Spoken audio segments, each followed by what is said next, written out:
the most anticlimactic entrance ever. Countdown to nothing. What is going on? It is Wednesday night. Usually we were going to do these on Thursdays, but it is Wednesday night pre-conference. All jacked up, ready to go. Got some awesome people with me. What's up, guys? What's up? What's going on, Josh? What's up, man? Doing all right here. How you guys doing? Yeah.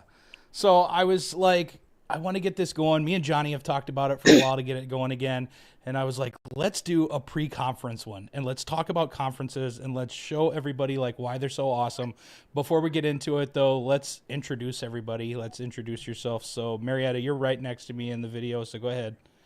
Hi, I'm Marietta Hardwick. I am the VP of Growth for Floricolor in the United States and Canada, or North America, as you call it. I've been in the vendor circuit for about a good 4 to 5 years, and I'm kind of here to show you the ins and outs and ropes of what good conferences can be for you.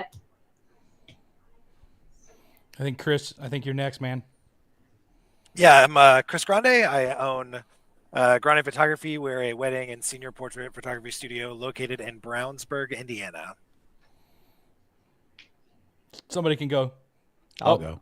Carol's muted still. I got the jump. I'm Johnny Guerrero, based in New Braunfels, Texas. I own Magnolia Green Photography. I do weddings and portraits, mostly seniors. This will be my my third conference season, so I'm really enjoying it and looking forward to talking about it. And I am Carol Dienda. I am a little bit outside of Chicago. I'm actually very close to Marietta. And I've been a portrait photographer and headshot photographer now for, 16 years, 17 years. It's been a long time.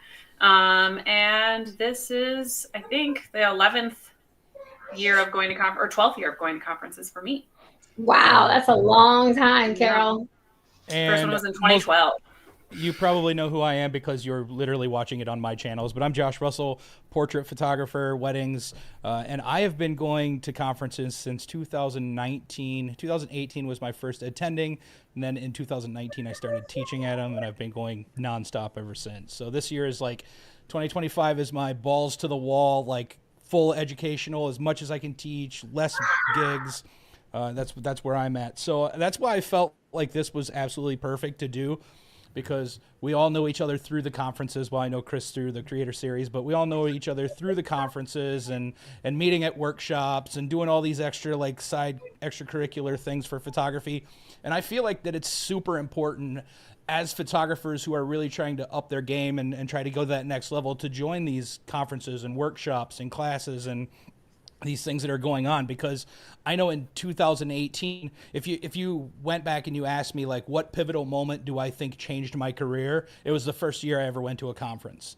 And I think not only the educational side of it, but the networking and meeting other photographers and shooting with other photographers and working with models and meeting vendors, and like there's just a whole plethora of stuff that goes into it. It's not just going to classes, and I kind of feel like that's what we need to talk about, because I feel like so many people think that the conferences are just you go and you learn. That's just the barely scratching the surface of what these really entail. And with Imaging USA coming up this weekend, leaving, Carol, I know you're leaving tomorrow. Johnny, you're coming down. I'm leaving. I'm leaving Friday, but I'm flying down Saturday because I'm driving to Chicago and sleeping the night there because it's way cheaper than flying from Green Bay. So like just to drive the 3 hours saves me like $300. So I'm in. Oh, wow. Yeah. Even with a park sleep fly, I still save money. So yeah. But yeah, with conferences coming up, I really feel like that it's something that we need to let these people know that are watching and joining in. So I will say before we really get deep into it, this is an open conversation. So whatever platform you're watching us on, whether it's YouTube, Instagram, or Facebook, there's chat, comments, leave us questions. We will answer them as we go.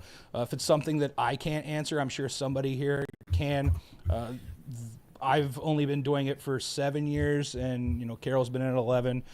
Johnny's been going for a couple years now. So if you have questions, please ask. But Marietta, why don't you give us a little bit of your insight, because you're the non-photographer here.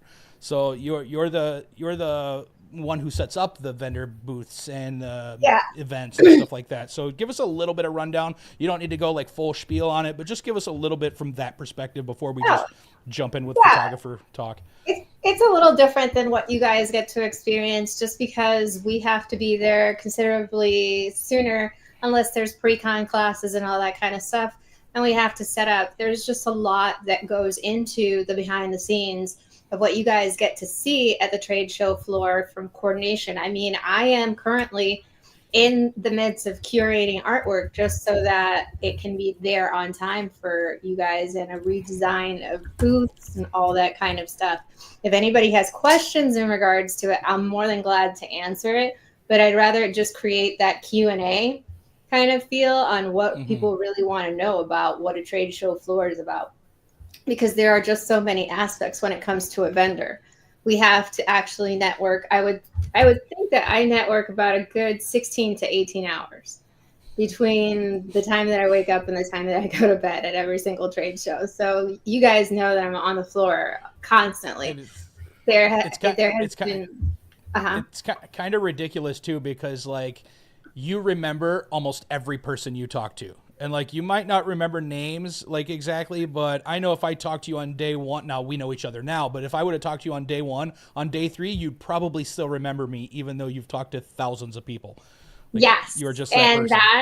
And that is, I think that's the superpower. No, I'm just kidding. It is difficult to do, but I really pride myself in being a personable vendor that really takes care of people. It is genuine to actually listen to the stories. I mean, I'm not currently a practicing photographer, but I've been a photographer since 2013, and that's the reason why I ended up going to trade shows in the first place. And I also know how difficult it is to start on your own, to not have that backing, to just be, you know, kind of like a self-taught person, and then actually, you know, paying for the educations, investing, saving up that one big time that you could actually do that, and ending up just having an amazing first experience that it has evolved into this. So I'm proof positive that that's the case. So I want people to know that you can get a vendor that's approachable. You can have somebody that will remember who you are. I try very hard to do that, and you guys know it. Yeah, absolutely. I know last year I went with Chris to Imaging. We decided like the week before that we were going to drive down to Indianapolis and go to it. And I've been to a lot of conferences, but then stepping into Imaging, and then later I went to WPPI. Those are like big boy trade show floors. Like those are the big ones. Like I've been to other ones that have trade shows, but they're not to that caliber. So when you go into these trade shows, and that's, for me personally, the trade shows are my favorite thing about conferences, is getting to talk to different vendors and PR people and stuff like that, and the owner of a lot of these too.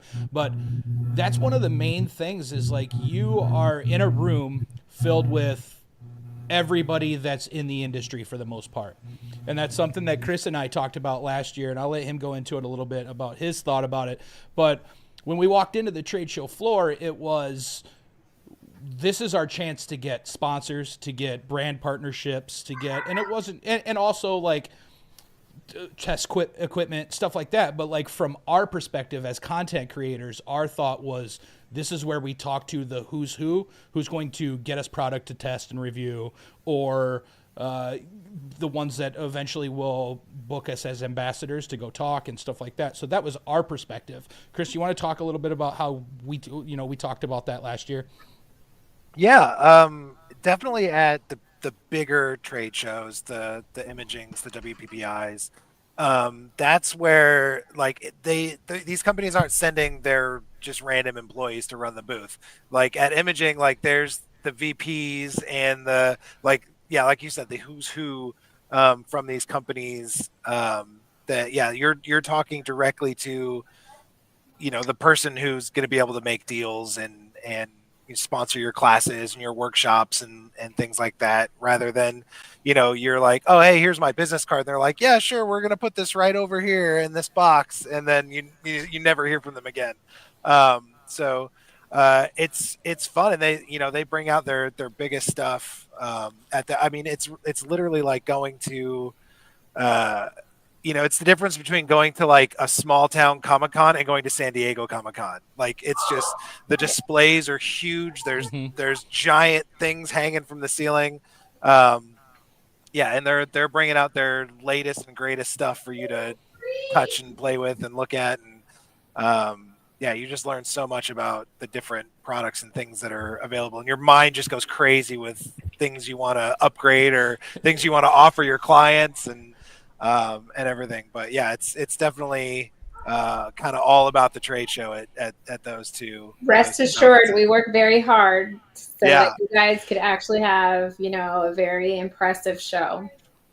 And it's fun that it's one of those things where I'm like, I want to get rid of all the equipment I have and buy all of this new stuff. Like that's the terrible thing about conferences is like I get to try the new equipment and I'm like, I'm selling everything and buying this one camera.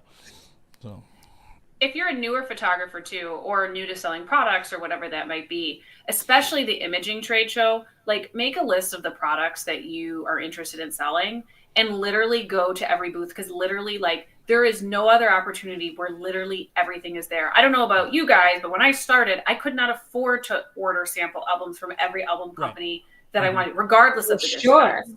And literally imaging has every album, like pretty much anyone who's anyone is there. And really take advantage of that. And like, don't sleep on that, because there's no other time where you're literally going to get to see every finish, every page type, everything.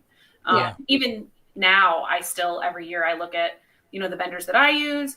But, I poke around at other vendors too, just to see like, is there anything new? Is there a new trend? Because honestly, our clients can get a lot of things now that are very similar to, the kind of products we offer. So I'm always looking for like, what kind of new innovative products these labs have to offer. You really want to differentiate yourself, and you really want to make choices that are unique to your brand as well. For example, I won't be at imaging this year, like I said, except for probably 1 or 2 engagements. But I definitely do WPPI every single year, and it's exactly that. It's very similar to what you said, Carol. You want to make sure that you put your hands onto and every tangible product that you possibly can.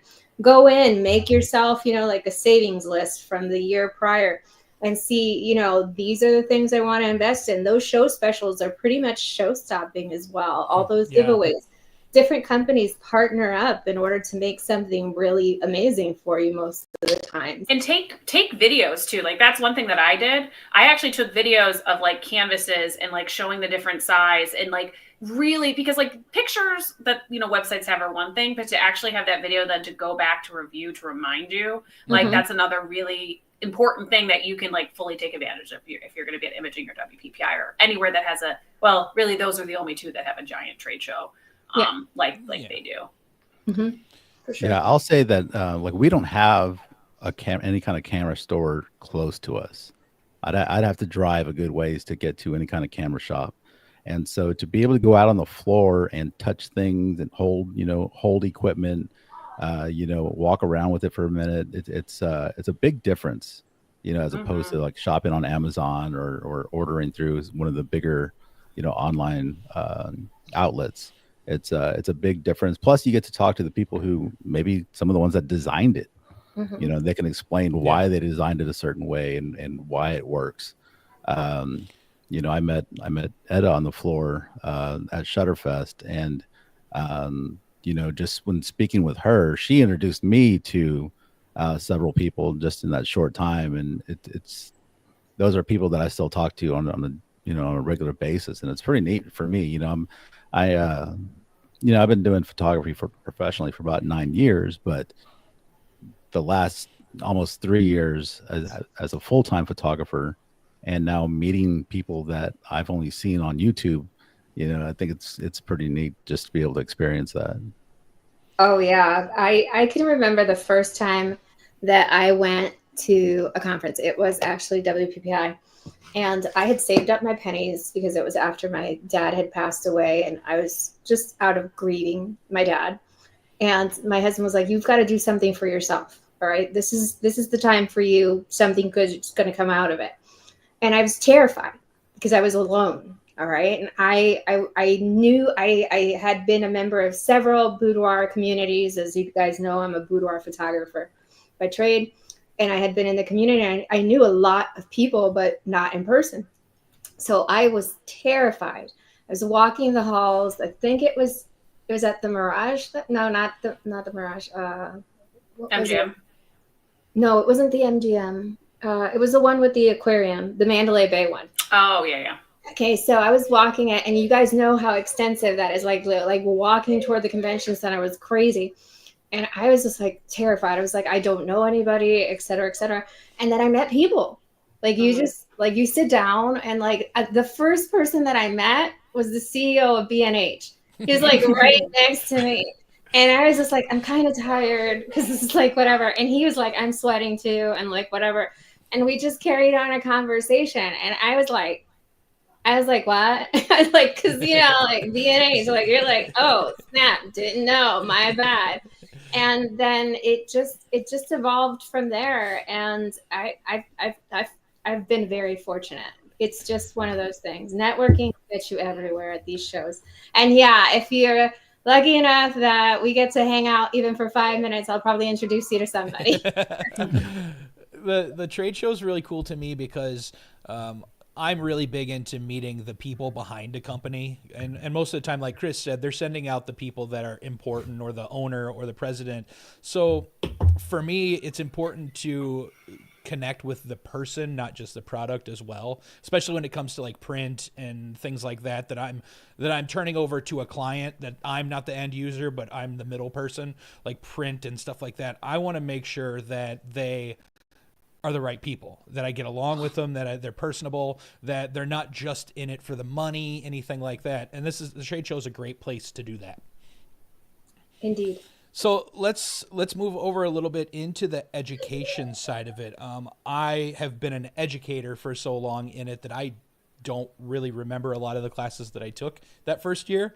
I know a few of them, but it's really important to try to take some of these classes because depending on which conference you go to, I know imaging is more business centric related, like it's a little bit more the business type meeting or classes, where other conferences are more hands-on and you're shooting and things like that.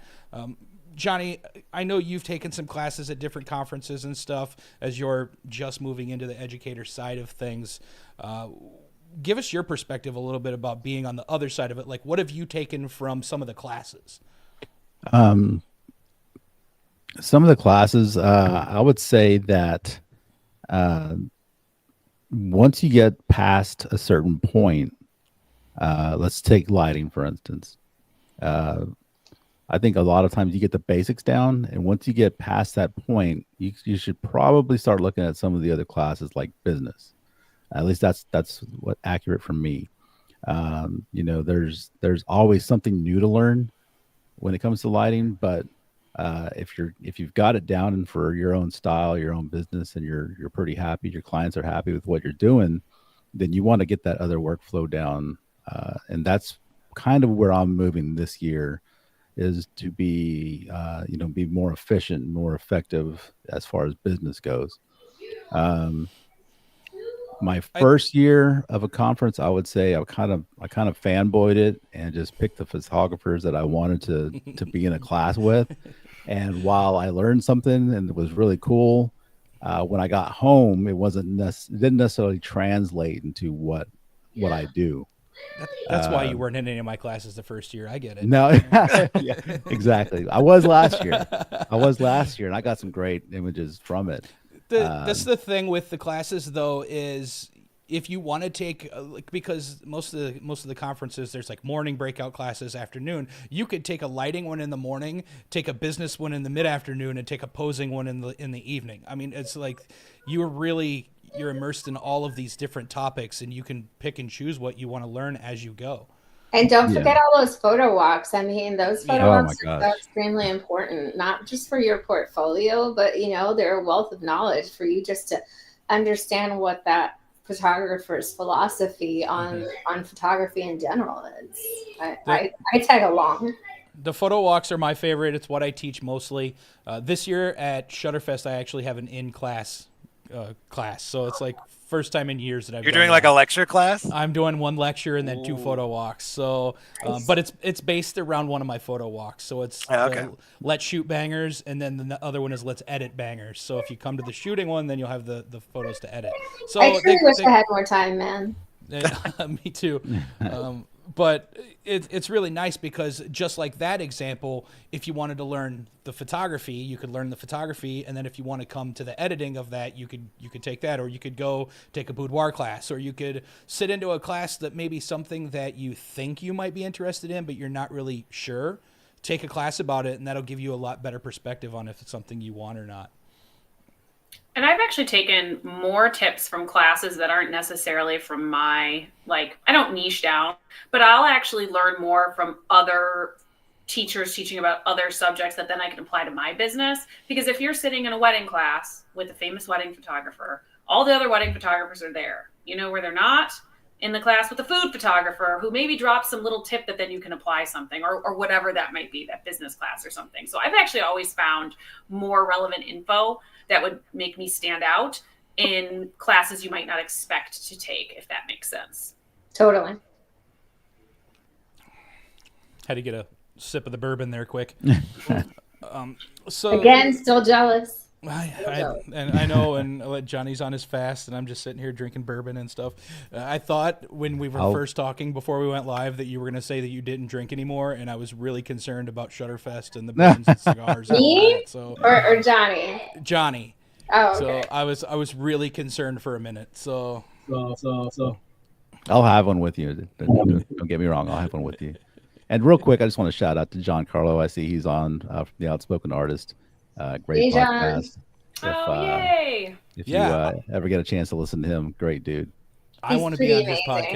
podcast. That's kind of like bucket listy is to be on his podcast because like I the was on Who's Who his is on it. podcast. So I was on his podcast when he But- released, I think I was like the 4th person, and I think Rick Lewis like reamed me a new one or something like that. Well, I remember Yeah. imaging last year, Josh. I remember you and me walking by, and he was literally podcasting nonstop. like 12 hours a day, like Mhm. for the whole imaging. I was like, this guy is grinding out here interviewing people. But yeah, it was Making the super- content for the year. Yeah, He'll be right? Work He'll be smarter, there not this harder. weekend. It's real. He's got even better news this year. He's gonna be at a really sweet spot during the conference, so you guys are gonna have to try to find him. Yeah, I think they've actually set up like a podcast studio for people to come in and Ooh, nice. do their content there. He said I had no permission to be where I was. But no one, he looked so professional that But no one kicked him out either, yeah. No, Yeah. because they're like, Wow, oh, it just looked good to have him there. It looked like he Mhm. was like the official PPA it looked podcast. legit.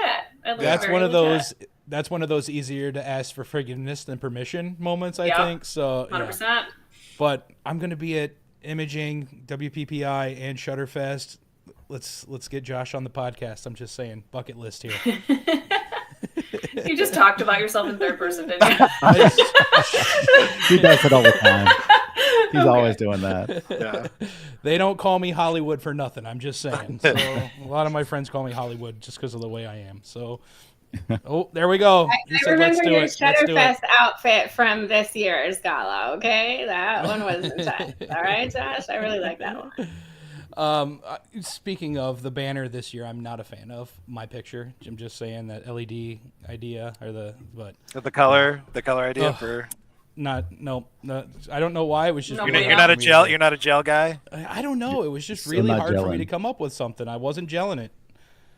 What's going on, Raven? How's it going? That's What a dad joke. Did Michael Shane Miller say that Shutterfest is always a fun time for drinks? Oh my God, that Yep. bar. So It's that's another unforgettable. thing that, and even if you don't drink, but I have always told people that like if they're what's something cool about conferences? It's after the conference is over, the after parties, the networking at the bar, the talking to other people that you probably wouldn't get a chance to talk to any other time of the year. But I mean, you're in a room with the who's who of everybody, and they're starting to get a little loose and have fun, and you can actually make really good connections there at the bar or at the after parties, because I know a lot of companies throw after parties, especially at the Vegas ones at WPPI. So This is something that's really important too. Is the conference doesn't stop when the last class of the day is over. And a lot of the instructors that are there, if they're at the bar, they want to talk to people. So many people they're like, oh, that's such and such. Like, okay, go talk to them. Like they're there to talk to people. If I'm there, like, because I'm always there with my wife, and Brandy is such an introvert, like she will not go up to talk to people. But if you come up to talk to us, like we'll talk to you for hours and answer questions and stuff like that. So even your YouTube famous instructors that you're kind of fangirling over, like just go talk to them, like have a drink, ask them a question. They will 100% talk to you.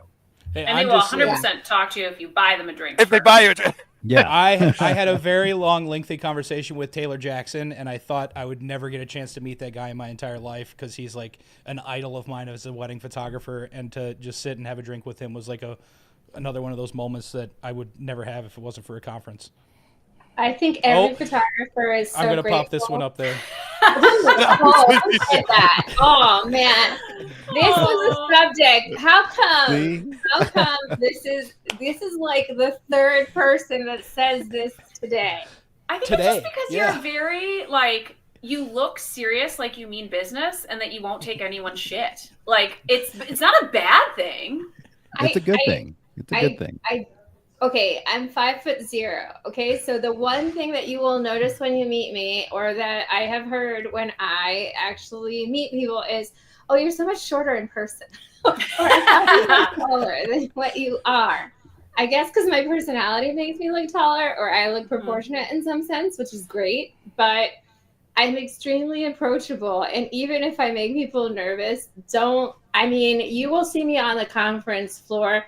I'm usually having to build things, or I'm usually having to take care of a problem.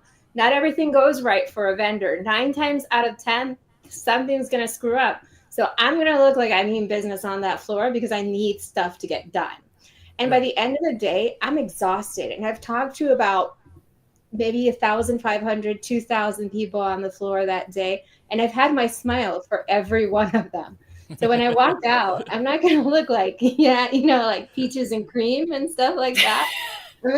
I'm gonna look like I need a redo of my makeup, maybe change my clothes in a shower. And then maybe need a strong drink. Those go without saying. Yeah. I just think, like I said this morning in our conversation, I think it's just how you command a room. Like you're a strong presence, and I mean that in a good way. Like you're rocking shit all the time, no matter what you're doing when it's open, and you dominate trade show floors. I mean, no matter what I love to do what I do. I really love to do what I do. I love to take care of photographers. I am one. I wish I were shooting more, obviously, guys, but just doing things that take care of the community as a whole makes me extremely happy. I'm not like when you say I command the room and all this other stuff, it just kind of makes me a little bit shyer. And I know that I'm not the shy type. She's also a very talented model.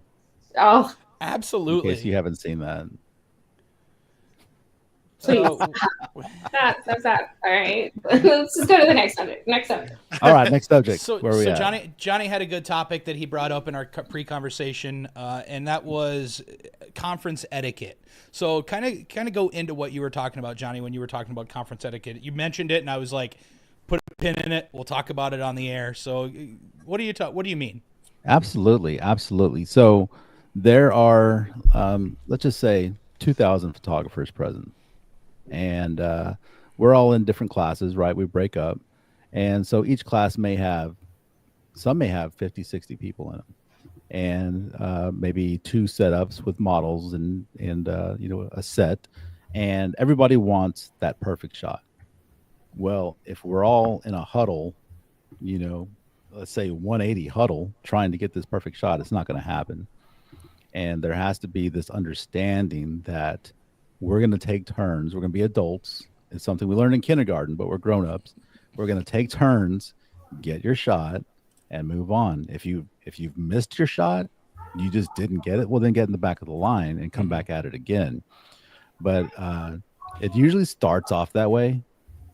and then you get this kind of like you start seeing some huffing and puffing, some people getting some attitudes, and it kind of just becomes an uncomfortable thing to where you'll see some people just kind of walk away from a class that they're in. They just kind of leave, and Mhm. so there has to be this like, hey, we're all here, we all paid the same amount, we all want to learn the same thing. Let's kind of work together and get it done. Yeah, So I it's a think pet peeve of that's mine. from my perspective, and I know you've been in my class before, Johnny. What I like to do is I like to almost set it up like a mini workshop inside of a photo walk.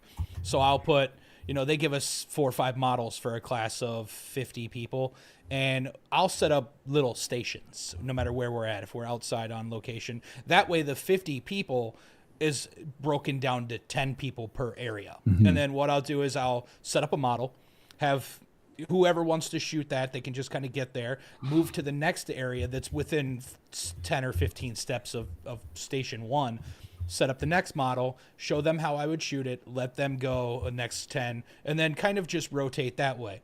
Michael Shane Miller said a fantastic way of putting it. He said it's puff, puff, pass, friends. So yeah, I mean, get your shot and get out of the way. I mean, that's the crude way of saying it, but it is about etiquette, and it's about remembering that everybody wants that perfect shot. And when it, especially with my classes, it comes to, I mean, I'm teaching composition, so if you're 4 steps to my right, that's not the composition. So Right. it's really tough. So that's one of the things, as I think not only do the attendees need to remember, but as speakers, as teachers, we need to remember Yeah. that too. That Yeah, that there's we a need classroom to, control effect. Yeah. yeah, that and it, I definitely think that comes with experience as an educator. I know my first year teaching, I was nowhere near as good at that as I am now.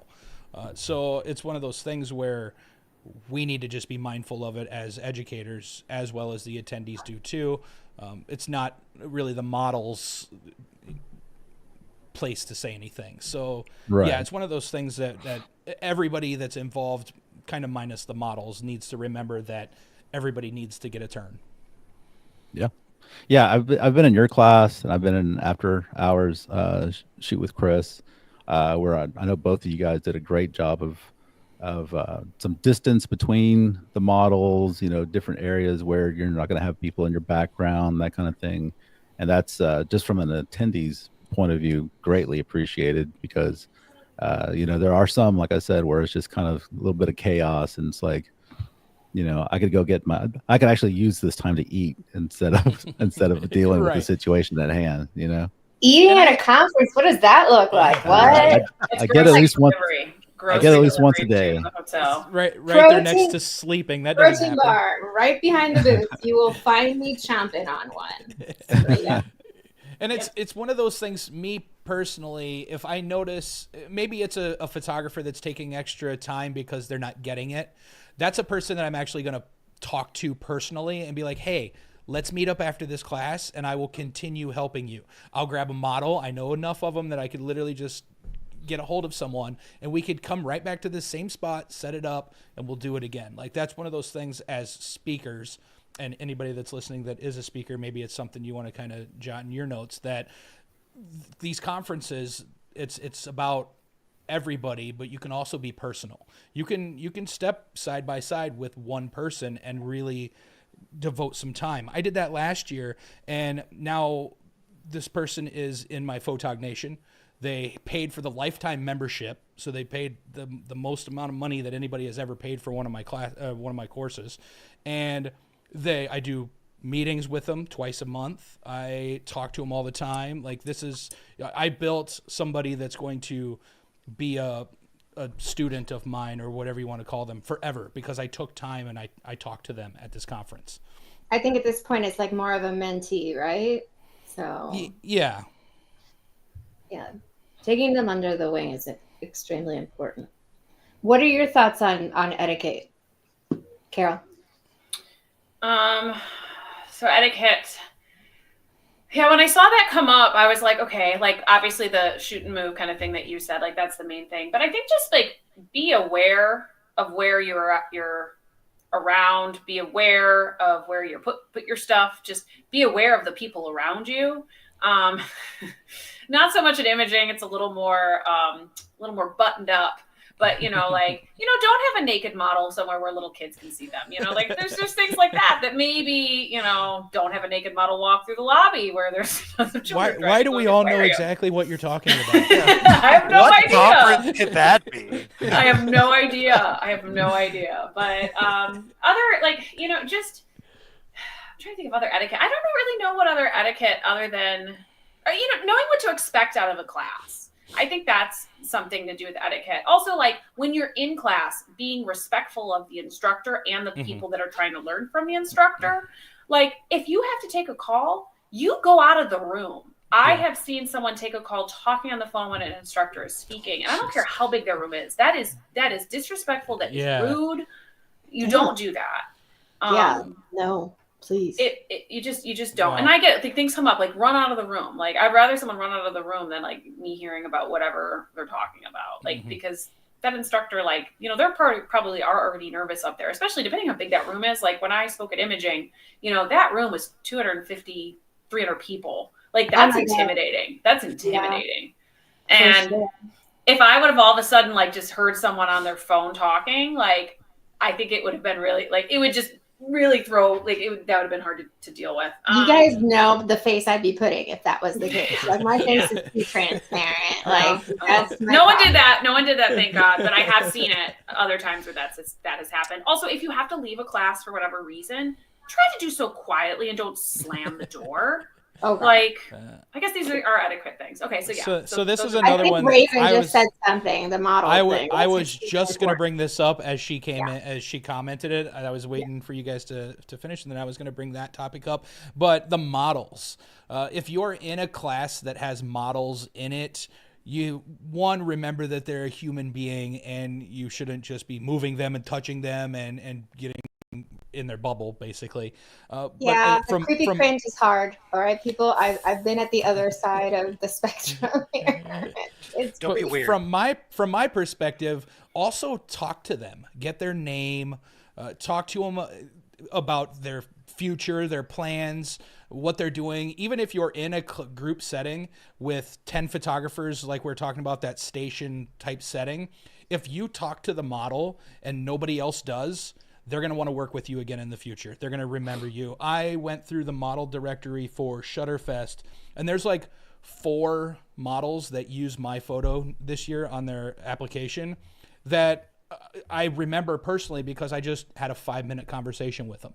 And like now they're using my photo, and like that's a personal like accomplishment for me to see my photos being used in those when they work with some of these models work with photographers literally every day of their life. So getting to know the models. Some of my best friends at conferences are models, people that I work with. My best friend, this guy right here over my shoulder, I met at a conference.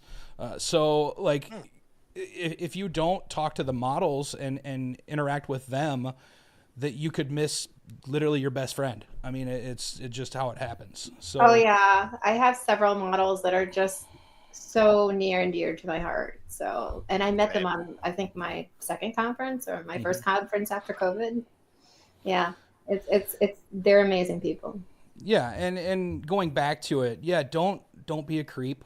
Don't remember that they're humans. They're not mannequins or your personal doll at home that you're moving around and stuff like that. So just remember that when you're working with these people that you got to have respect for them as well, because they have either donated their time or they paid to be there as a model. Like a lot of these conferences, or some of them I should say, the models have to pay to be there, or they're there for days, for 18-hour days at 5 days in a row for free. Or they have to fill into a model's shoes because their model ditched them and flaked, and then they have to be in front of a camera and not necessarily that willing. All right, people. Ooh, that sounded like a sensitive subject. Yeah, and the best thing you can do for them is get them their images. Yeah. Make sure you get their contact information. Some conferences will provide that information for you, but not all of them do. Even some of the smaller workshops, make sure you get their, at a minimum, I would say Instagram, and make sure you're going to get their images to them. So here's one of the things that I do as a speaker is when I get my class information, and usually a couple weeks prior to that, they will get you the information of what models you're working with or what models you're supposed to be working with for the classes. Now I know that changes and everything as the conference actually happens, but I will go on Instagram, follow them, and send them a message and say, hey, I'm Josh. I'm one of the speakers at blah, blah, blah conference, and you're going to be one of my models. Is there anything that you would like from me? And then that opens the conversation to eventually say, okay, well, this is the type of photography that I do. This is what I'd like if you could wear for my class. And then that gives, it gives the hair and makeup people an idea prior and all of that. So it just kind of keeps everything going. Wardrobe doesn't have to worry about wardrobe because the model already knows what they're going to wear for my classes. And I actually went as far as this year, for Shutterfest, for example, I went to the model page and followed every single model on the follow page or on the model page. So just to show some respect to the models, I went and followed every single one of them, just to show my respect for them. It's pretty cool. Yeah, That's good. I like that. And then we didn't say about what one Carla said. I think you popped it up as a comment at one point. I think that what may be basic and not important to you could change someone's, I think, workflow or workforce, maybe. I don't know which word he meant there, but because they never envisioned that X could be done that way. I think that's really important. Like, don't make someone feel stupid for knowing something that you know, because there was one time you didn't know that. And for one time it was like this magic trick for you, you know, and like, people remember, when someone makes them feel really badly about themselves, even more so sometimes than when you make someone feel good about themselves.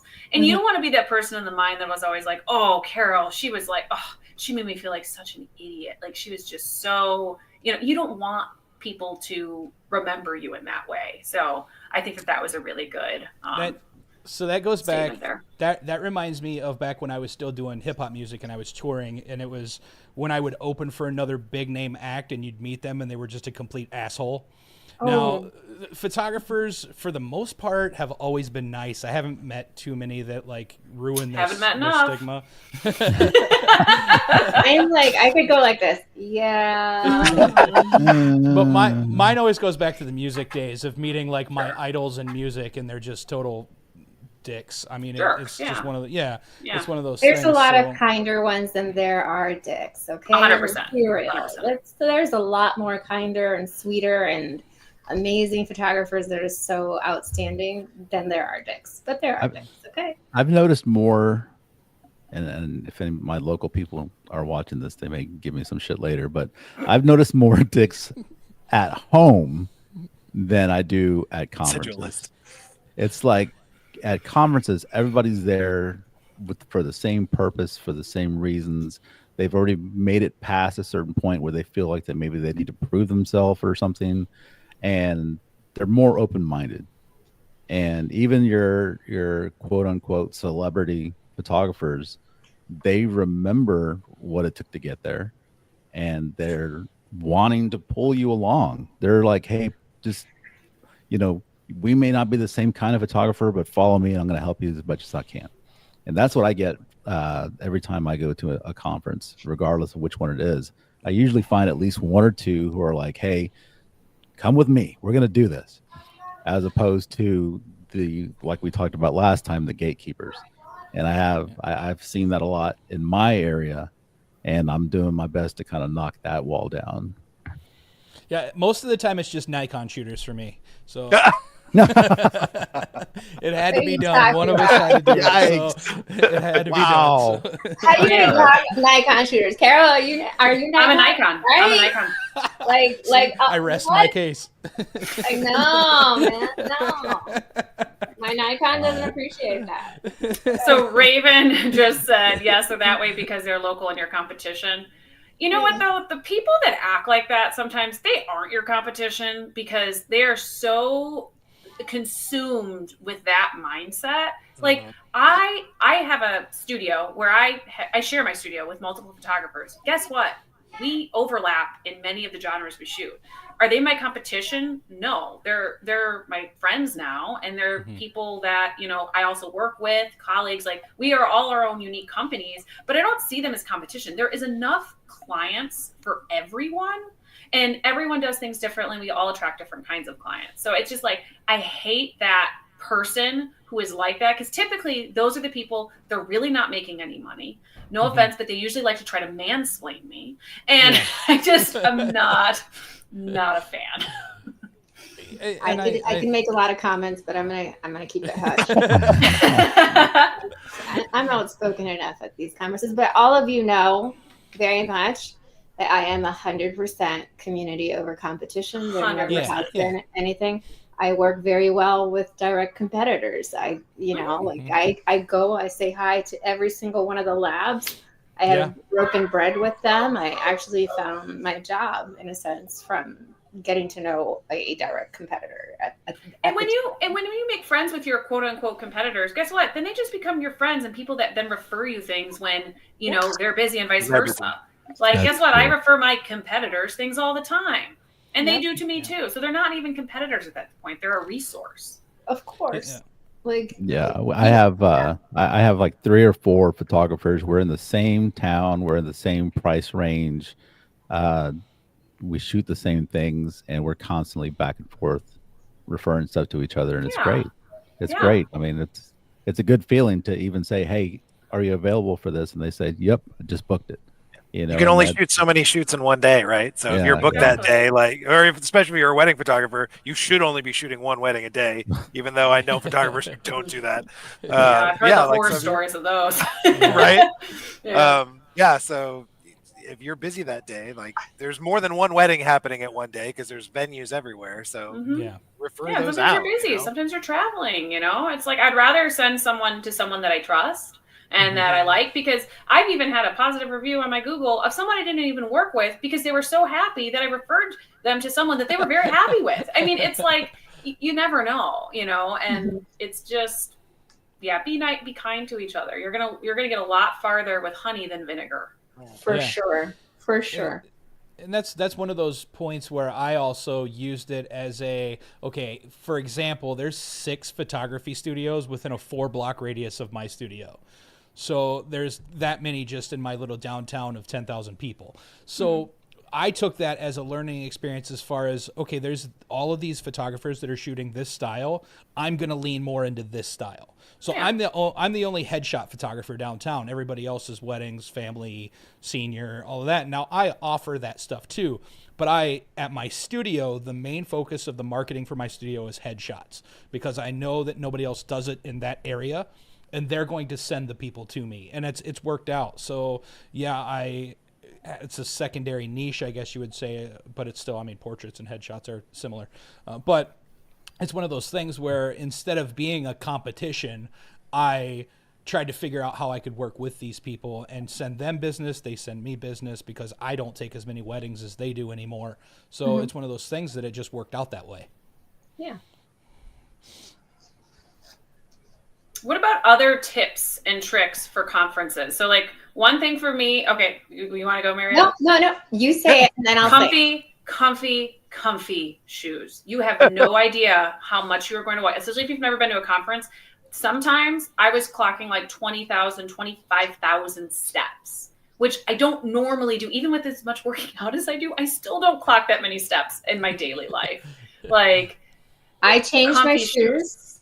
I changed my shoes because obviously I'm on a trade show floor. And from the time that I open that trade show floor until the time that trade show is gone, 9 times out of 10, because I am so short, you will see me in high heels, just because that puts me at like chest level. Yeah. You should just bring an Apple box.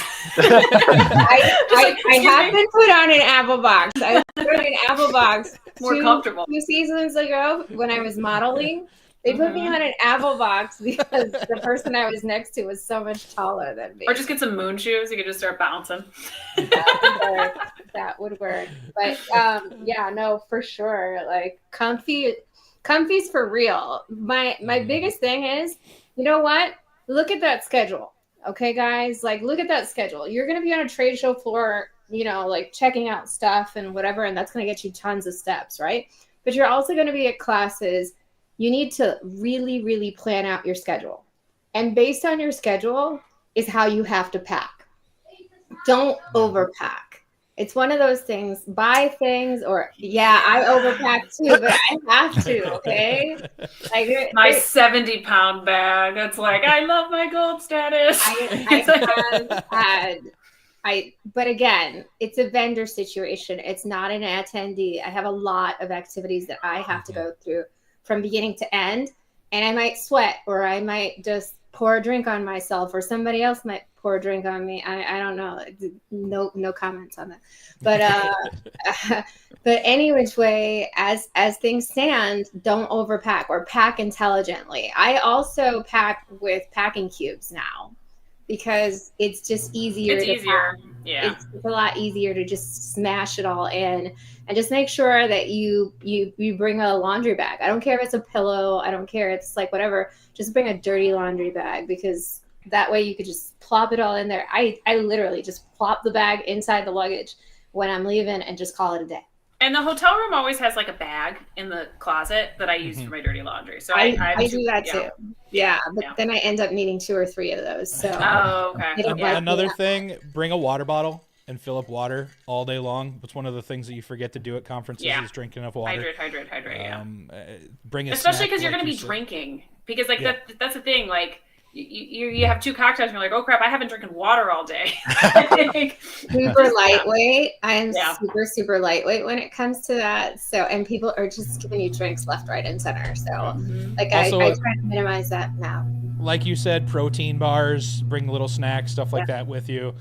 Just be prepared to not eat for days on end, and probably not sleep a lot either. So, and I do grocery delivery to the hotel. So usually I order because I'm not going to pay the $3 for the banana at the Starbucks. Like that's ridiculous when I can buy a bunch of bananas. So the first day I'll order bananas, water. I'm really picky about water. I know it's awful for the environment, but I buy a 24-pack of water.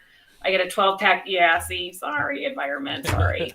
I also do my energy drinks. Yeah, energy drinks, because I do like to have one in the morning. And then this year I'll be bringing like protein drink. I have that 70-pound suitcase, so I have a Tupperware, like a giant, like a bin in my bag with protein drinks, protein snacks, and all that good stuff. I know who I'll be hitting up. I'll be like, yeah. For imaging, I'm actually packing meals. I'm cooking here at home and freezing them and packing. This was kind of an unexpected trip, so I'm kind of a little bit on a budget. So I'm just kind of packing my dinners and having them ready to go.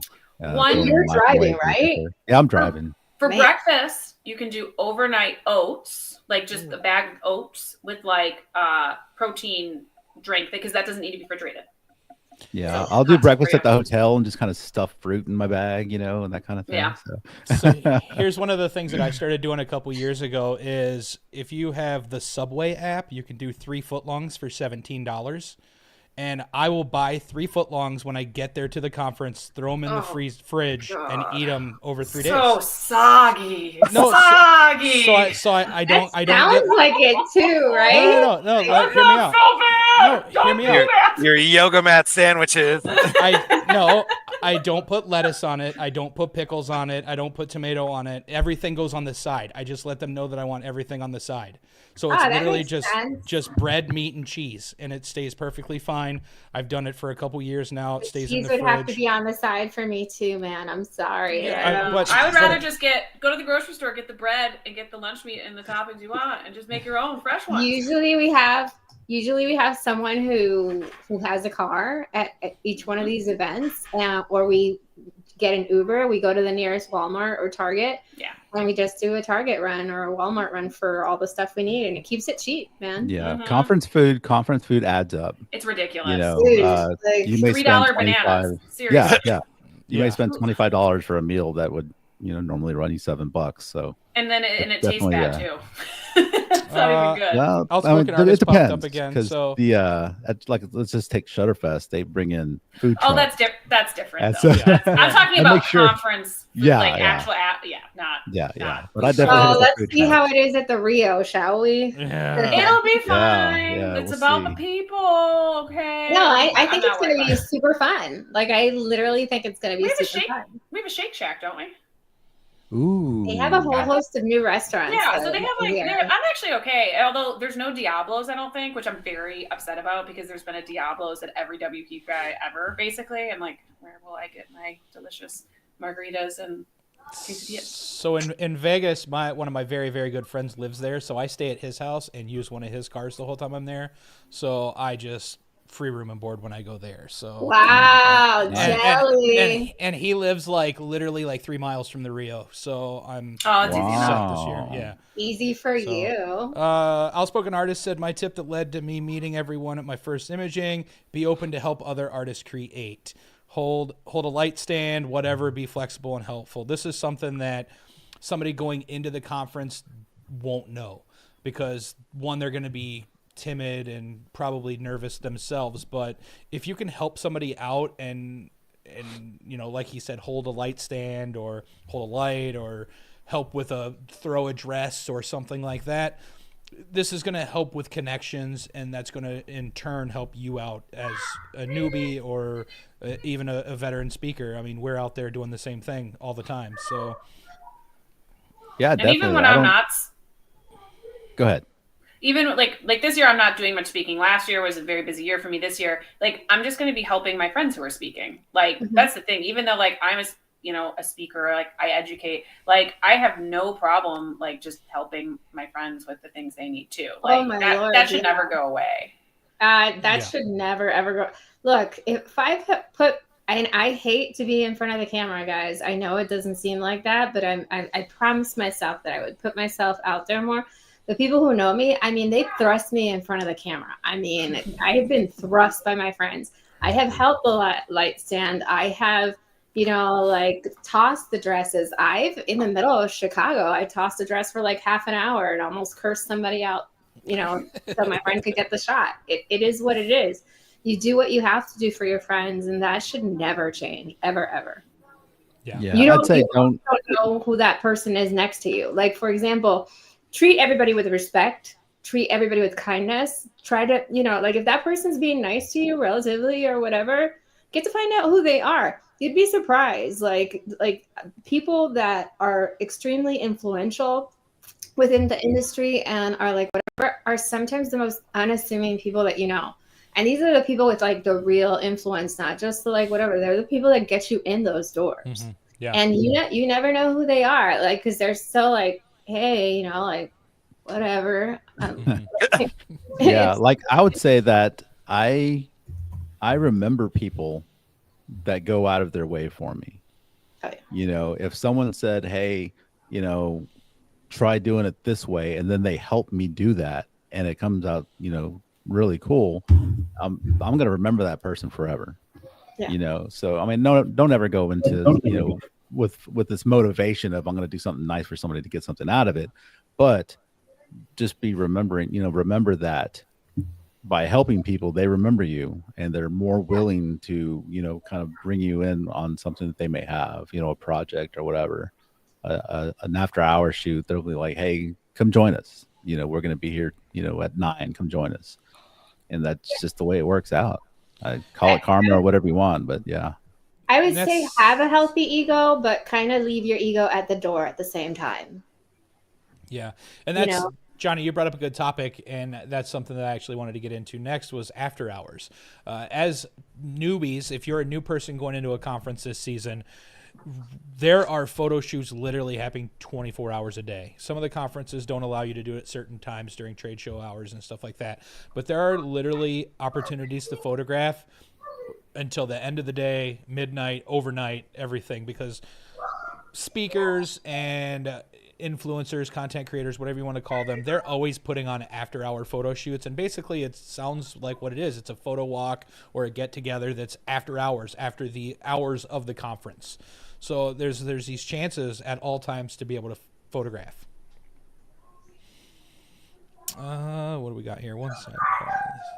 And don't be afraid. Like if you see a photo shoot going on, one, don't drive by. Don't start taking photos of someone else's photo shoot without saying something. But also don't be afraid to say something. And me and Brandy were doing a shoot with a model because she didn't have anything to do that night. So we were like, oh yeah, let's go shoot. So we were shooting, and these three ladies came up and they were like, hey, do you mind if we jump in on your session? And they didn't even know we were speakers. I don't think so, at least. But then at the end, you were like, yeah, come on in. And we kind of showed them, they were like, what are you doing? And we showed them what we were doing with the lights and stuff. And they were super appreciative. And they ran into, Alicia or someone from the staff and was like, hey, like the Grandes were doing an after hour shoot. They were super helpful and just had a good time. But like, yeah, if we're doing something, like, we're happy to let other people jump in on our shoots, and because we're just there trying to get the models more content, if they're not doing anything. So, if that's photos from us, photos from other students, like I'm happy to help people learn new stuff and get content all, till 2:00 in the morning, or whatever. But yeah, so don't jump in on someone's shoot without saying something, but also say something. And a lot of times they'll let you jump in on it. And if you are a speaker and you see someone shooting, feel free to like, hey, do you mind if you see someone doing something and their light's in a weird position, or you see like, ooh, this would look better if they did, like, go like, hey, do you mind if I give you a suggestion? Don't just go mansplain, like, you don't go mansplaining and be like, hey, you're doing that wrong, you should do it. Like, there might be a reason they're doing it that way, but if you're like, hey, do you mind if you thought about doing, putting the light on the other side, or something, and they'll probably, if it ends up looking better, they will probably be super appreciative that you made their photo look better. Yeah, or even just by asking like, oh, what are you trying to get out of this photo, before even going and like saying, hey, do you mind if I help, or anything, like, hey, what are you trying to do with the photo? And they'll usually say, well, I saw this photo or wanted to try to get this photo, and then that kind of, as the person approaching them, gives you an opportunity to be like, oh, well, do you want my input? This is how I would do it if you want the help. Or I like going around and seeing people shooting, and if I have no idea what they're doing, like, what are they doing? Like, I'll go be like, hey, can I see the back of your camera? I'm curious what you're, and it could be, I'm like, oh, that's actually really cool. Jam on, or maybe be like, ooh, I love that. But like, what if if you moved her arm this way, or see how her eyes are way too far to the side, you can give. There's a way, there's a way to do that without being a dick. Like, exactly. That's the thing. Yeah. That's what I'm getting at. Yes, exactly. Be helpful without, like, again, like you said earlier, like, don't Without make people feel stupid. Exactly. Be like, oh, you're doing this way wrong. Like, just ask them, like, hey, what? Like, let me see. And sometimes throw a compliment in there too. For them. Like, especially if you're going to give them criticism, be like, oh, I really like the way that you're trying to frame that. Like give them a compliment first, because if you compliment someone, they're very more open to feedback of what they could do better. It actually, like, it makes their guard come down. Exactly. Yeah. So I want to talk on one more topic before we get out of here, and that is something that I know that I hold highly, and that is, once the conference is over, if you had a good experience or a bad experience, let the people that either are in charge or the people that know this. Definitely talk up people that you really enjoyed, whether it's a speaker, a vendor, a company, another photographer. Get the word out about these people, because that's why a lot of us are there, is to really just make these connections. I know Marietta and the vendors, they're there to make long-lasting connections that hopefully the end result is sales. But I know Marietta personally, that she is more about just meeting as many people as she can and filling her life with amazing people. So it's one of those things that, like, if you talk to a vendor, you really enjoy them, maybe send that company an email and just be like, hey, I was at this conference. I met Marietta. She was amazing. Thank you for having her out. This is something that these really go a long way. As speakers, after a conference is over, you get a form to fill out that says, what did you like about this speaker? What did you not like? Those are huge for us, as far as not only being able to speak in the future or not speak in the future, but it also lets us personally know what we could change. We're not there. Every one of us speakers are not the all-knowing, all-seeing. We don't know everything about everything. But if we don't know that we're doing something potentially harmful or wrong, we can't change it. So fill out these forms, leave emails, send direct messages. Some people will answer, some people won't. Most of the time in the photography industry, if you send an Instagram message to a business, a company, a photographer, somebody's at least going to get back to you and get you in the right area. But I think this is personally super important, is making sure people know what is good, what is bad. Even the conference, if you went to a conference and it sucked, let them know what you didn't like. Or if it was just super awesome and you know you're a long-lasting member of this conference, let them know, because that allows them also to figure out what they need to change or what they can continue doing each year.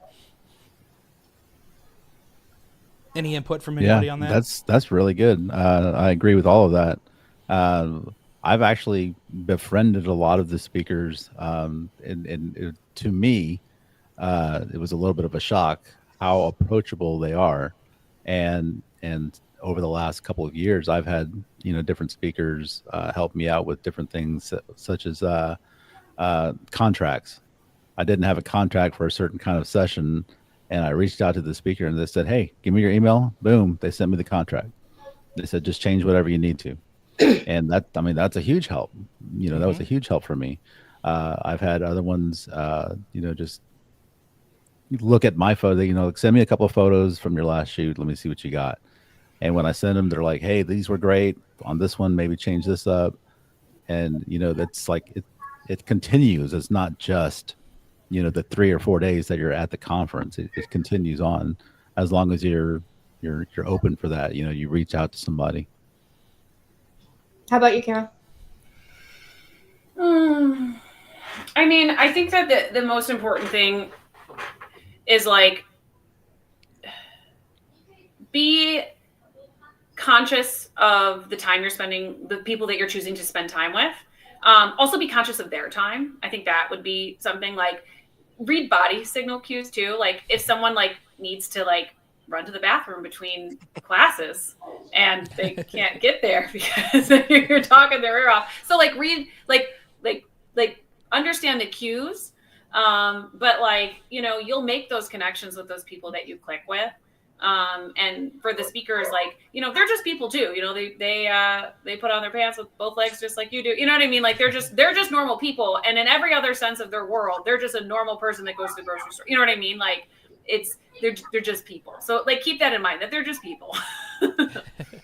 And also notice that if somebody's running to the bathroom and you're not actually getting the social cue and they tell you, "Hey, I will talk to you right after I get out of the bathroom," it's okay. Yeah. They're not putting you off. They're not anything else. They've just had a really busy schedule. And I could attest to that. It doesn't matter. Like I said, if I'm walking out of that conference, I may not have a voice anymore. I lose my voice at these big conferences about the second day around, and you guys kind of have seen it if you guys have hung around with me. We need to get a good lozenge. There has to be a better solution for you. There has to be something on this planet. And I mean, like, Cherry Halls works really well, and Ricola works well. You need like a humidifier. You need to like get a little mini humidifier for your room. I bet that would actually the little really handheld ones. Yeah, I have that. I have the albuterol thing for myself, but I mean, like, it can get hard. But no matter, like, everybody knows that even if I've lost my voice, I will still chat. You guys know how that goes, but. Just be aware that there are things that are going on with that person that don't necessarily involve you. Yeah. And it's a very busy conference. I mean, I have had a conference where I had 3 business breakfasts. I had one at 6, I had one at 7, and I had one at 8. And I had to eat my 3 bites at each. Okay? Yeah, so I have. Bear that in mind. So Monday I'm working the Voto booth until 5:30, and then I have to leave, go change, which my hotel is like 5 minutes away from the Gaylord, change and be back to the Gaylord for an important dinner by 7. So yeah, like, I'm gonna try to talk to people, but that's one of those instances where catch me at the bar later tonight and we can just have a shoot the shit conversation. Oh, one other hack for especially newer photographers, or anyone for that matter, like, having a roommate is completely fine. Those hotels are expensive, and like, there's been many times, like, I am fine having a roommate and splitting that cost in 2, because sometimes even with what they pay speakers, some conferences are better than others, obviously, but sometimes you're still have to pay for your room, and those rooms are freaking expensive. So there's no shame. I have for many years I have shared rooms. It depends on whether or not like for example, if I'm out of the country traveling for a show or something like that, when I did it, I definitely preferred having a roommate. If it's in Vegas, I may like to decompress, you know what I mean? It depends too. And I'm not saying have a full room of roommates, but if there's someone that you click with that like, you know, that can allow you to decompress, because I have friends like that where I can just decompress. Like it's not, it's, you know, like that's another great little tip to save some money. I always like staying at the host hotel though. I'll never do offsite again. I want to be there. I want the least amount of time between me getting ready and then being where I need to be personally. But like, I just can't stand the back and forth when it's not convenient anymore. I just hate that. I'll tell you guys a secret. All right. No matter what, at these big shows, and you guys have seen me party hard, right? Like no matter what, I am awake at 5 o'clock in the morning. No matter what. That's just your body clock? No, it's just the fact that I have to do like an hour and a half of prep, you know? Yeah, like, that's true. I'm a moisturizer person. I'm a take my time in the shower person in the morning. A morning shower. See, I'm a night shower, so that saves me a little bit of time in the morning. Yeah. So I've got to do the whole thing or I won't wake up. And then usually for these shows, like I look like half past dead and I like to put my makeup on like right in the morning so I don't have to do it right before the trade show starts. Right. So I like my face on. And you'll see me out and about like at 7:30 or something else like that. But I've woken up at 5 no matter what it is. So yeah, like I will not be getting up at 5. I'm very sorry that it takes that long for you to. Yeah, I mean, you don't even need that long to look beautiful. You're already beautiful right now. Yeah. So. Whatever. You don't need to put face on. We're not on the trade show floor yet, Carol. Calm down. Yeah. No need to suck up yet. He never has. We're neighbors. What are you talking about? Yeah, we literally are neighbors. Literally Like I could probably like scream really loud and you'd probably hear me. more than likely. Like I swear we're gonna end up finding each other at the gym because we go to the same one. We'll eventually do it. That's crazy. That's something that I'm trying to figure out is now that I'm going to the gym regularly, how do I fit that into my morning routine? That means I have to get up early. Wake up early. Wake up earlier. Wake up early. That's the only way. Like I know for a fact that I'm gonna have to wake up. I don't wake up at 5 at my house, okay? People, I am a mom of 3 full-time kids, and 2 of them are young adults. No, thank you. I'll be drinking wine tonight. But I'm gonna cut it off until WBPI. But I will say that waking up at 5, all right, on a regular basis will help you fit it into your routine. See, and I get up at 7. Like when at home, I don't have to get up that early. I'm still trying to figure out the times where to fit it in at imaging. My goal is like just go like maybe 2 times, maybe 3 times because at you imaging still get a lot of steps in. Oh yeah, I'm gonna go to. I hear the gym is good at the Gaylord. I mean, I'm gonna go to an Orange Theory actually out there because I always like to go to the clubs. And the yeah. You like to check those out, right? Yeah, I saw you. Was it? Where Palm was Desert and then Palm Springs. That one looks interesting. I was like, she did the Orange Theory. That's nice. It was fun.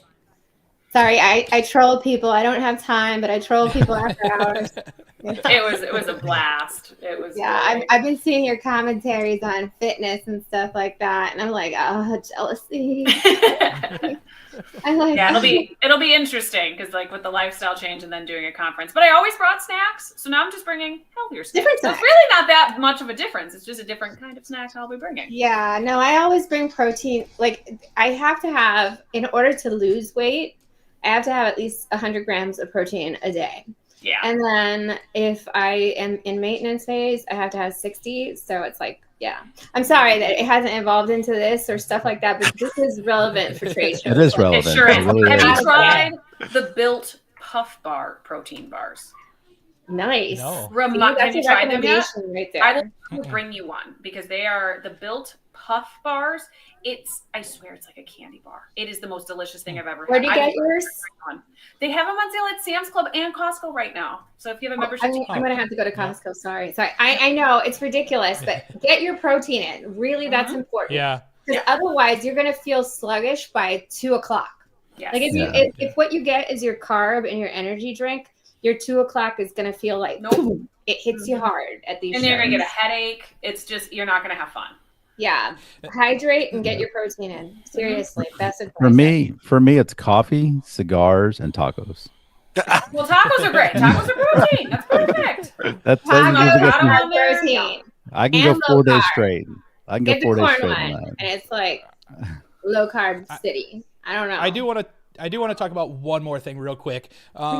One of these things that I always try to do, and not everybody is able to do it or not, but most of the time you're going to a city that either you've never been to or you haven't experienced stuff in it. If you can find time at all, whether it's just an afternoon or the day before or the day after a conference, we're mostly tired after the conference, but if you can go out and see an attraction in the city you're going to, just enjoy a little bit of time, because these conferences don't have to be all photography related. Carol and go. everything. There is a Meow Wolf in I'm Dallas. going. I'm absolutely Yeah. going, and that's what kind of brought it up is the fact Okay, that yeah. Like I am so Yeah. excited. I went to the So one there excited. after Imaging last year, and it was, Is or it cool? the one at Grapevine. Yeah, I went to. It's I haven't been to that one yet. I've been to the one in Vegas, and then I went to the original one that was in New What's Mexico. a Meow Wolf? What? I've What never am I been. like? How do you even Lost. explain it? It's a it's a museum on an acid trip. yeah. Basically. Like I feel like I was It's- way too sober to enjoy it fully. but it's like an art exhibit, but it's like Yeah. you experience it, and Yeah. it's like there's a story. It's just it's just beautiful. You would love it. You need to go. Now, It's Yeah, just me like and my friend Becker are crazy definitely modern going to art check it stuff. out. Yeah, Yeah. I'll link it in our private chat so you can check it out. But I'm definitely like that's one of the things that I'm doing. A couple years ago, I went into the Arch in St. Louis, and I went up inside the Arch because I had never been to St. Louis before. Just Right. those little things like that, like Barbecue. it's- We gotta get barbecue while we're there. Yum. Yeah. I will say, the art museum in St. Louis is free. That and it's crazy amazing. one? No, That- their Museum of Art of St. Yeah. Louis. Yeah. Oh, is- okay. If you're going to Not the St. city Louis, museum. the architecture in City St. Museum Louis is is where you- crazy City- good, man. Yeah. Like City just the Museum architecture. has Meow Wolf vibes, actually, in a weird way. Like Oh, yeah. Meow Wolf, but like Yeah. different. So last year when we were in Indy for Imaging, Chris and I went to a Cuban restaurant. Oh and my it was god, that Cuban restaurant was the way best too much. food I've ever had. Like Oh. I dream of going to that place. Like I have contemplated driving 7 hours just to get it. Like We it is went that good. twice. Hey, drive through here and pick me up on the way, dude. Those, Dude, that those fried Cuban restaurant. plantains. What Oh, was it Ooh, I called? love a fried plantain. Oh my Yeah, god, what was it I- called? I need to eat dinner can't still. pronounce Oh my it. gosh, now I'm Yeah, girl, hungry. I haven't even cooked, guys. I haven't even cooked, and I think Yeah. it's gonna be tacos. Okay, Johnny. All right, all right. Not that I'm any good at tacos. Like similar. swear. And it just looked Not like a anymore. random 2-story house, and then you went inside, and Oh, suddenly it you're was in perfection. Havana. That restaurant Yeah. was perfection. Awesome. See, It's called you gotta it's eat- called La Bodeguera de Mima Cuban Restaurant. Your That's what the name accent. is. La Oh, Bodega Yeah. de mi mamá. Yeah, that's it. What La Bodega? Yeah. I Yeah. don't know. Like Yeah. it was so good. Like we were on the So top good. floor. It was so good. I would repeat that in a heartbeat. So but, yeah, but that's one of find those things. somewhere to Check go. out local restaurants, do a for local sure. experience. If you're in, like, I know, is it next year? Imaging is in Nashville. Maybe it's 2 years from now. But That's next go year. check out a bourbon distillery or go downtown. Do Nashville something is in the that city other than. craziest. Nashville's I fun. mean, Nashville's a fun Nashville time. was fun, except that the girls were wearing skirts that were so short in the middle of January that I was like, whoa. Between that and the bridesmaids, all like the bridal parties, I didn't know it was like the bridal capital, like the bride, whatever capital of the world. No idea. And there were like 50,000 bridal parties that night. I was like, whoa, this is intense right here. So yes, get to know the local thing. Do Yeah, the at local least thing. check one out, because who knows if you'll ever be in that city ever again. So, I mean, even if it's not the conference for you or a conference that travels like Imaging where it goes to different cities, you get to experience different stuff every year or see places that you've never been able to see before. So, Speaking of other, speaking of traveling and going to conferences and stuff like that, use it as an excuse if you want to get into destination weddings or just doing travel photography type stuff, we will put, if we're traveling for conferences or workshops or anything, we'll put out on our business page like, hey, we're going to be in these cities this year. We're going to be in St. Louis. We're going to be in Vegas. We're going to be here.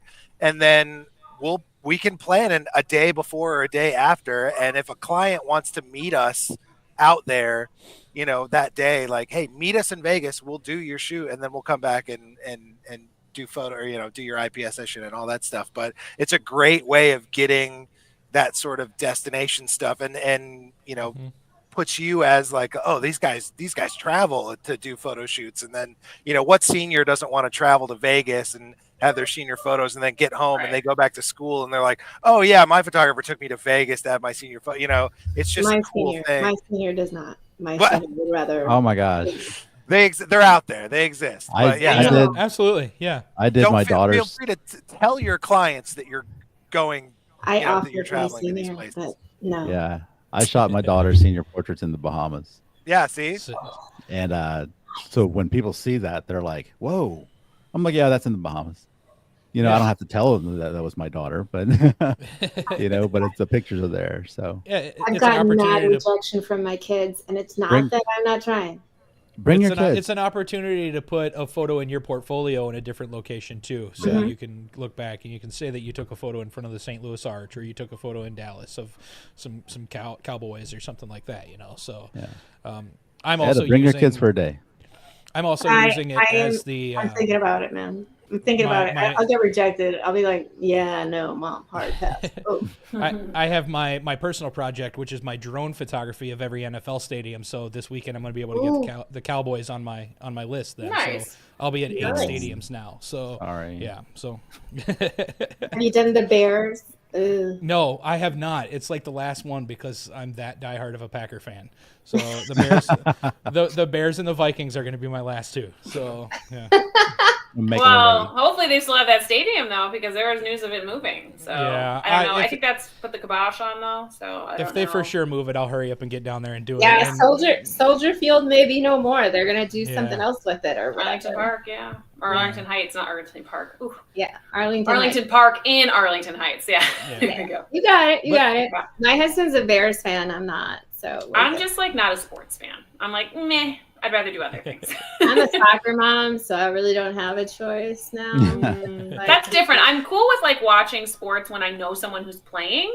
But Mhm. like if I have no actual allegiance to like I don't know any of these people, I don't really give it, you know what? Like Yeah. I just don't care. Yeah, I photograph his team, so like Yeah, so you getting care. into That's sports photography is a little yeah. bit, you know. like when I watch my friends' kids compete, oh, I am like screaming their names. Like then I'm really into it. But like, you know, I don't know Aaron Rodgers or whoever's in the sporting things. he's The not sporting with things. Packers The sporting anymore. things. on Is he not in the sports sporting teams. things anymore? He's not with the He is- Packers he's just anymore, not though. with the Packers like, anymore.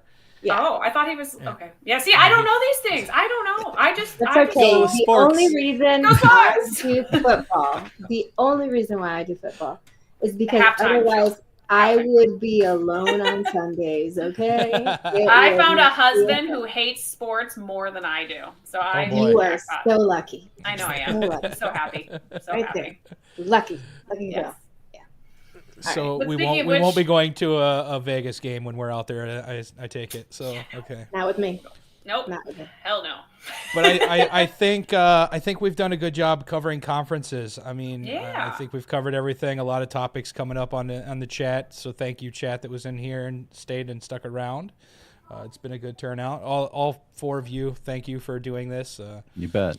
If anybody's at WPPI, we'll be at booth 919, I believe. But if you want to hit me up on my DMs on Facebook, that's my most responsive one. Don't ask me on IG.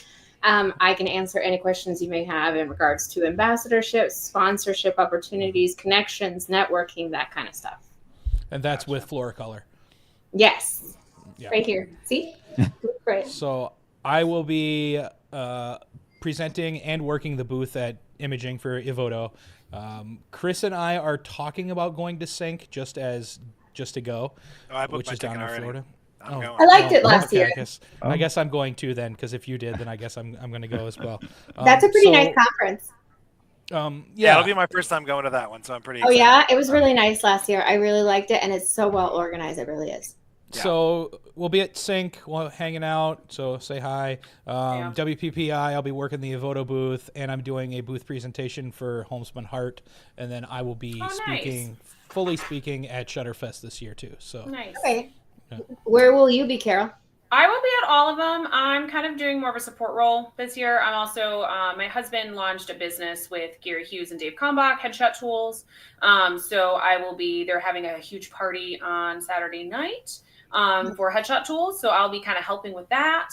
And just kind of like helping. I have a friend doing a pre-con this year, a friend doing Shutterfest. So I'll just be kind of helping, assisting, figuring out like what I really want to dive in to teach, because mainly I love teaching families. That's my favorite thing to teach. But I'm debating if, maybe I should look at maybe teaching headshots, because I actually do a lot of headshots now. So just trying to see what I might be diving into for future years. Awesome. Nice. And Johnny, what about you? I'll be at what day is it? I'll be at Imaging first, of course. I'll be at 1701 with Backdrops Gallery, working with Paulina Gwaltney. If y'all don't know her, she's amazing. Oh my God, her props are to die for this time. Did you see all that pearl? 4 hours of pearls? You guys have to check Paulina Gwaltney. She's amazing as a stylist, as a photographer. She photographed me. I haven't edited them, and I did ask them to edit, but yeah, you guys know how that goes. But so I'll be there with her. I believe Johnny Edwards is going to stop by. Oh, sweet. And then there's a couple other photographers who I haven't met yet. I'm looking forward to meeting them. They're in the maternity world, and so I'll be doing their behind the scenes for them, and just kind of hanging out, kind of their gopher. And then of course I'll be over at WPPI and Shutterfest. All right. Awesome. You're going to have to introduce me to them, because I can get introductions, but it would be lovely just to meet them. One more backdrop never hurts. Exactly. Yeah, they do some really Chris, cool stuff with layers and things of that nature. So yeah, really cool. Yeah. And Chris, go ahead and round us out. Tell us what you got going on. Not going to imaging this year. I'm like 4 merits short of my master's, so I'm boycotting until next year. And then I'll be at Sync helping Matt Myers out in the So Many Angels booth. If you're not familiar, it's just an amazing nonprofit that helps. He's amazing. So super, honored to help him with that at Sync. And just my first chance of going to Sync. And then I'll be teaching 3 classes, teaching senior stuff, everything from senior ambassador teams to, doing some hands-on content stuff at Shutterfest this year. So super excited for that. Nice. Yeah. I forgot to add, I am getting my craftsman degree. Brandy's right here yelling at me. She's like, you mean we? Yes, we, the Grandes, will be teaching. Is Brandy your helper?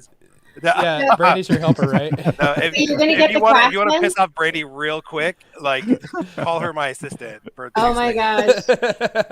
So Carol, you're gonna get your Hi, Brandy. Congratulations. Thank you. Yeah. Yep, and then I also have an image up in the IPC, one of my wedding images. That's something that we didn't even talk about. I forgot, yeah. Oh, competition. And that's something that we didn't really talk about, and that's something that could be like a whole other video, dude. Wow, You're gonna have to do another one on that, man. Yeah. I'm super excited. It's the first. I only submitted one, and it actually made the top 25, so it'll be up in the mix. So I'm really excited. Very cool. Yeah. Thank you.